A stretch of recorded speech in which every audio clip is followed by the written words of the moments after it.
Le réseau AFP Vivre sans frontières cherche des familles d'accueil pour héberger des lycéens venus du monde entier.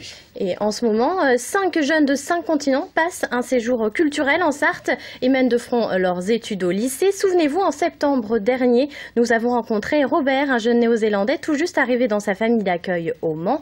3 mois après son intégration en Sarthe est une réussite. Laure Girard. Robert, toujours en musique, avec une joie de vivre communicative. C'est en tout cas l'impression que le jeune lycéen néo-zélandais laisse partout où il passe. Même ses professeurs louent son travail. En témoigne un bulletin impeccable. Mais le plus spectaculaire en 3 mois, c'est la manière dont il s'est approprié notre langue et notre gastronomie. Oh, la nourriture française, vraiment, la nourriture française, elle a touché mon cœur. J'ai découvert la crème des marrons. Oh, vraiment, parce que ça n'existe pas en maison. Et donc, quand j'ai essayé pour la première fois avec des brioches, oh! L'exemple d'une intégration parfaite. Ses frères et sœurs d'accueil sont d'ailleurs conquis, à commencer par Alice. Elle vient tout juste de rentrer d'un séjour d'1 an en Nouvelle-Zélande, par le biais d'AFS Vivre sans frontières. Les 2 lycéens se sont donc déjà rencontrés dans le pays d'origine de Robert. J'ai su que mes parents voulaient accueillir Robert et j'ai vu qu'il habitait à 2h30 de chez moi.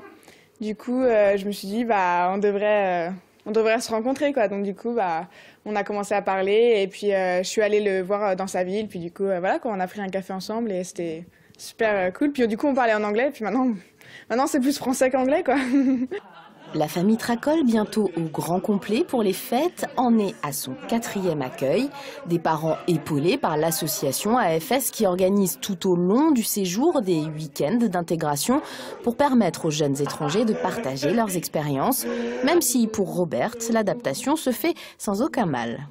Il est très connu au lycée et puis aussi au sein de l'association AFS, au cours des week-ends que nous organisons pour les jeunes accueillis et puis les jeunes partants, les Français qui veulent aller découvrir un autre pays. Donc c'est un peu la vedette. Une maison ouverte aux autres cultures, ce qui a incité 3 enfants de la famille à partir à leur tour, afin de se construire une histoire un peu plus cosmopolite que d'ordinaire. Et en janvier, 3 nouveaux jeunes vont arriver dans la région. L'association cherche toujours des familles d'accueil volontaires, alors n'hésitez pas à vous manifester.